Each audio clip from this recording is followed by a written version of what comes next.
Yo, yo, yo, what's going on, everybody? It's your boy Kid back at it again today with Joey Diaz, True Friendship at a memorial service. This one was requested by my homie Justice, so shout out to him.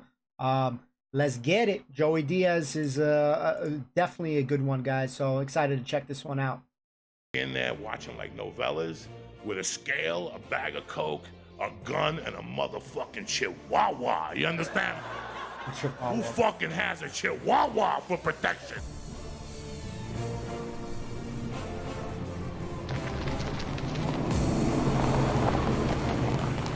These things always got some crazy intros. Delma Louise. Oh boy!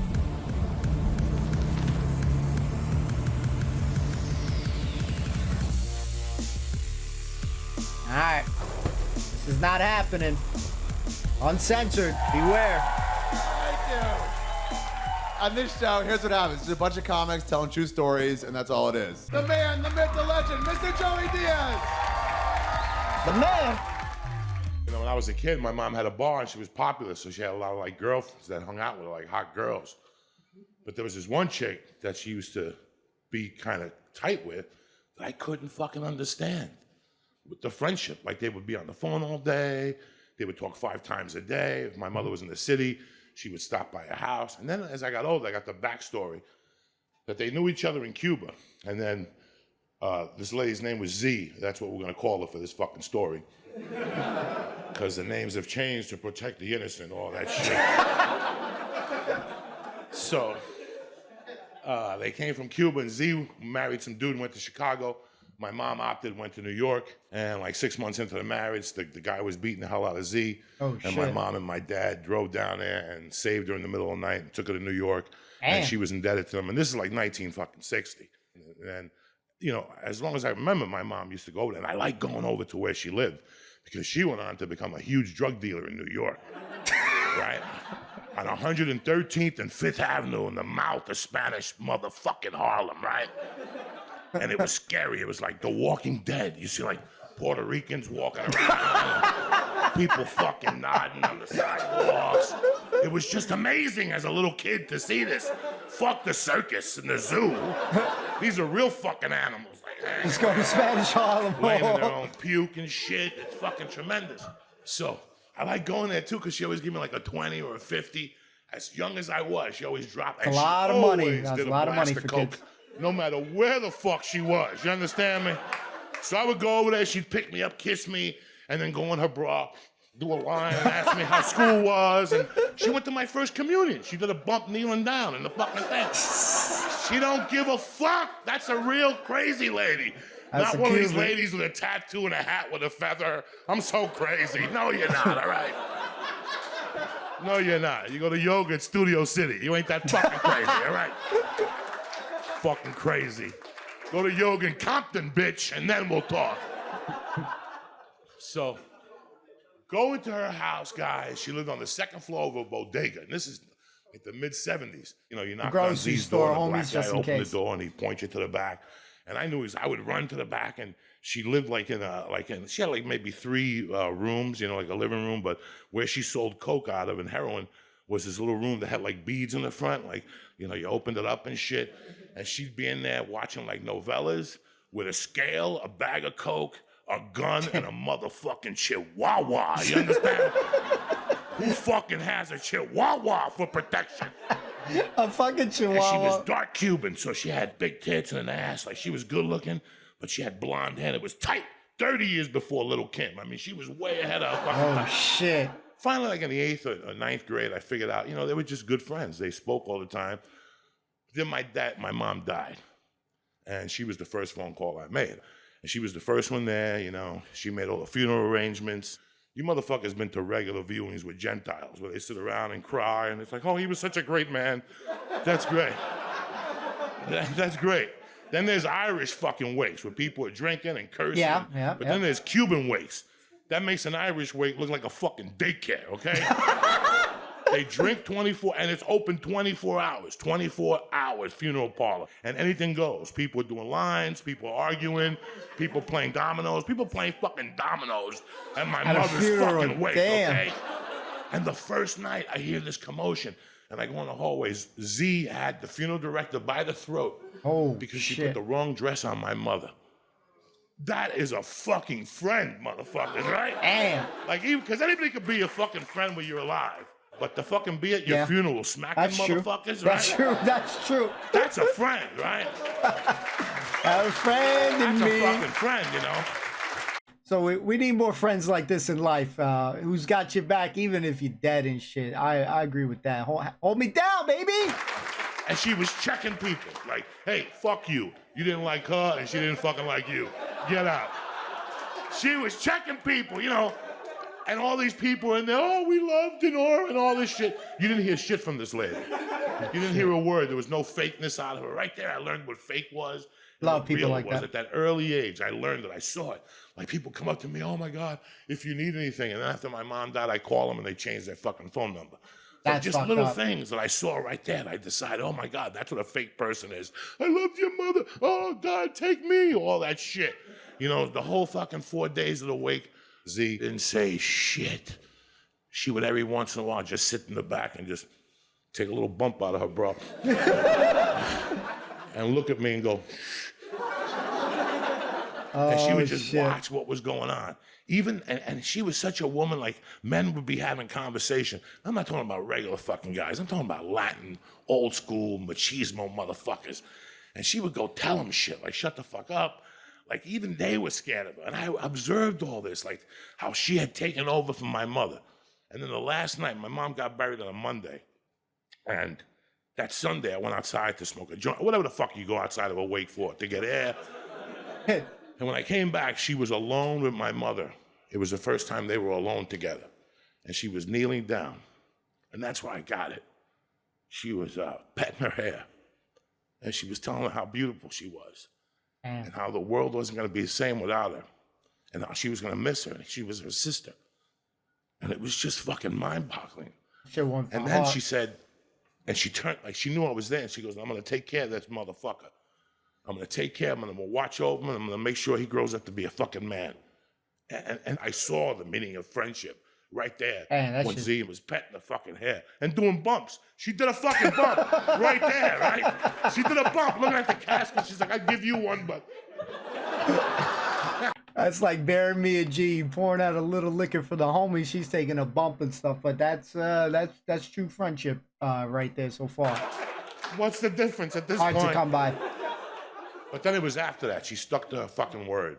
Every Sunday, she'd come over from Long Island and meet me at Weehawken Cemetery, and she'd bring a bottle of Dewar's, flowers, and she'd pour the bottle of Dewar's out and tell my mother how much she loved her and she missed her, and she'd do some bumps. And by that time, I was doing coke. And she would, like, do bumps into the spirit, like, here's a couple for you. And I'd be like, no, give them fucking things to me. You're gonna fucking throw them on the grass. It's $20 a fucking blast there. $20, $20, $20. Stop it already. Give it to me. Money.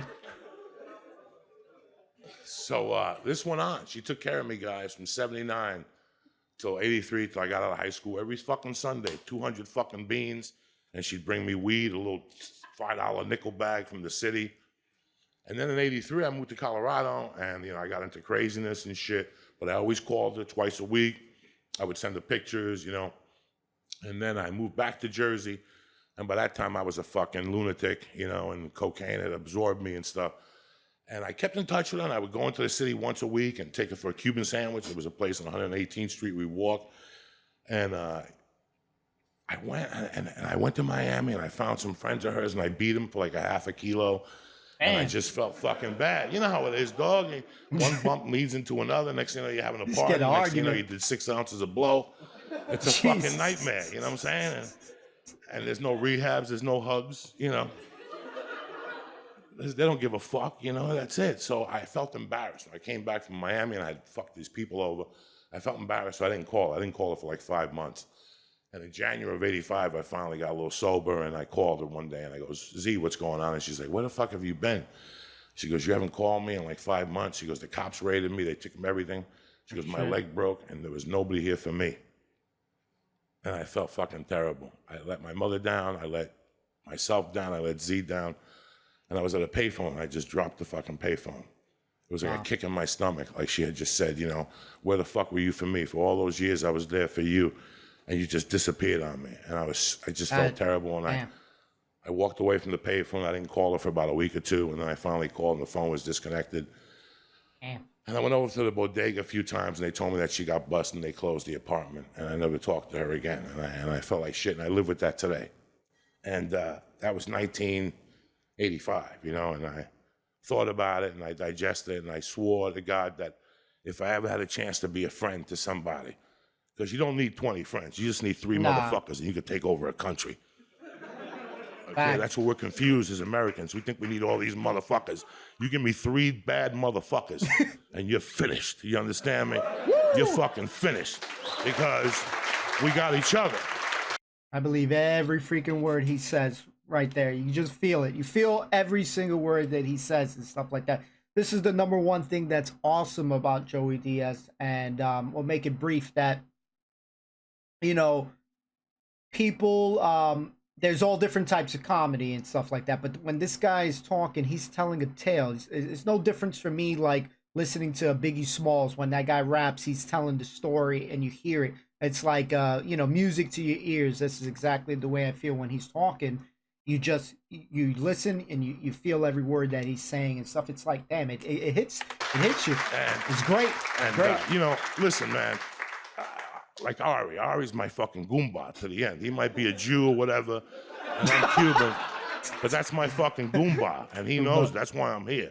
Not because whatever, but, you know, I promised that I would be a friend to people, and I would live and die for them.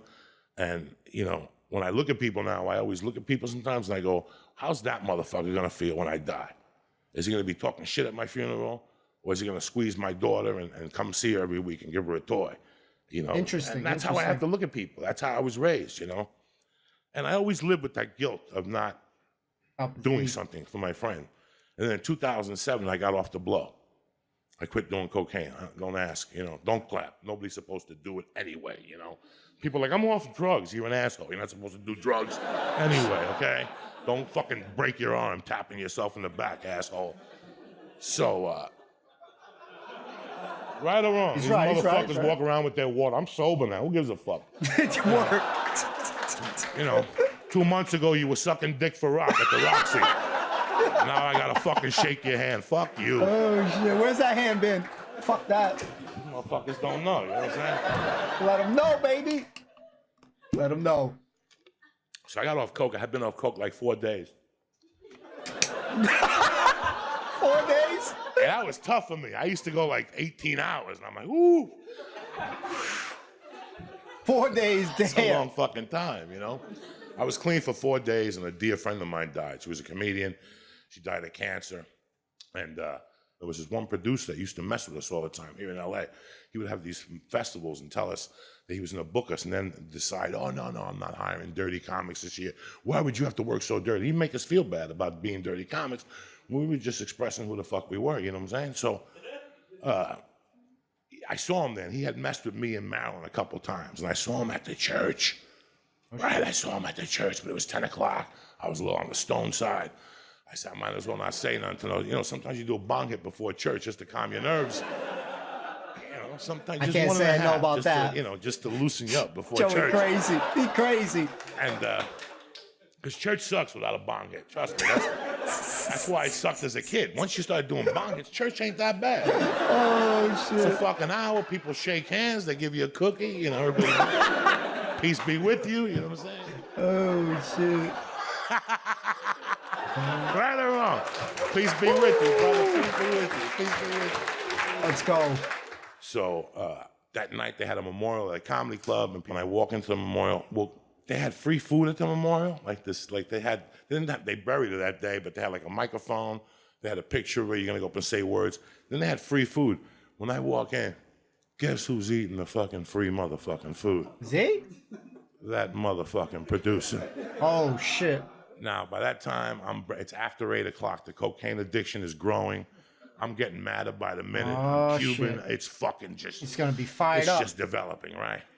And they come over to me and they go, listen, we do the memorial. Can you go up on stage first? And I'm like, absolutely. And I'll get my words over and I'll get the fuck out of here. So I go home and go to sleep before I choke this motherfucker too, right? Oh. So they said, Joe, come into the stage, Joey Diaz. I go on stage. People, you know me. I talk for like a minute, and this motherfucker's over there with that smile on his face. You know when somebody's got like He's that gonna smile say some on their shit. fucking face. And you just want to in the middle smack of him. my memorial, I just stopped. And I go, I don't know what the fuck you're smiling about, motherfucker, you know? But I tell you what, I'm gonna go get a drink, and when I get back, you, your wife, and that fucking attorney better get the fuck out of here, because I'm gonna fuck you motherfuckers up. And I was serious, Jack. I believe him. was fucking I believe serious. Like I was done. Like 7 days without a line of coke. This motherfucker, this is my out. I'll beat him up. And then fucking they'll throw me in county jail for 30 days. By the time I got out, I'll be clean and sober. I mean, that was my fucking... Past 4 days and shit. That's how you gotta think when you're Past fucking 4 days addicted, and how I shit. was, you know? But I was really pissed about what this motherfucker had done to me and to Marilyn, and how he had the balls to show up at this fucking wake with that smile on his fucking face. And as I went to the drink and I came back in and him and his fucking family were gone, when I walked to my car, I thought about one thing, that I'm through. I did what I had to do. Without even knowing, I stuck up for one of my friends who had died. Nice. And that night, I became that much better as a human fucking being. I made my peace with Z, I made my peace with my mother, and most importantly, I made my peace with myself. Which is that's important. my story about that. Loved it. Joey freaking Diaz, one of the realest guys out there. I love watching his stuff.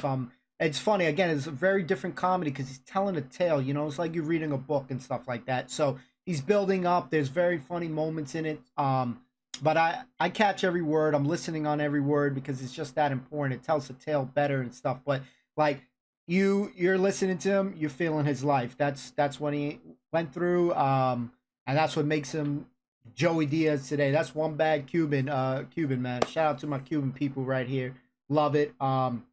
Definitely going to do some more Joey Diaz soon. We got a lot of great content coming your way, guys. So make sure you guys are following the channel, subscribe, leave comments, guys. I always do my best to respond back. If I ever miss you guys, I'll get to you guys. But if we haven't hit your content yet, it's coming. We're doing as best we can. So keep it locked here, guys, and we'll see you next time. Peace and love. Love you guys so much. Let's go.